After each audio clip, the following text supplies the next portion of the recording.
waxaan ahay maxamed axmed xaaji cagmadhige waxaan ka soo qayb galay shirka sideedaad ee macadka heritage waxaan joognaa magaalada jabuuti ee jamhuuriyadda jabuuti runtii farxad bay ii tahay imaatanka shirka ka sokow inaan arko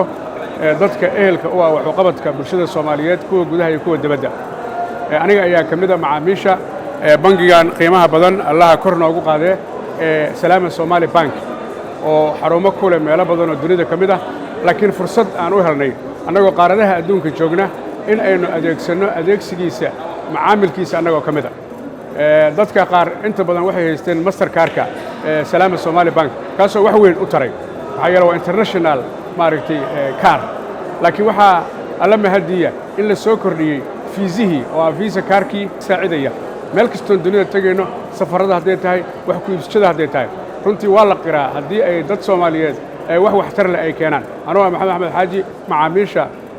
Salaama Somali Bank ayaan kamid ahay ama London aan joogo ama Toronto aan joogo ama New York aan joogo maanta Djibouti joogo waa adeegsadaa waxaan waliba ku haminayaa fiisaha cusubna inaan qaato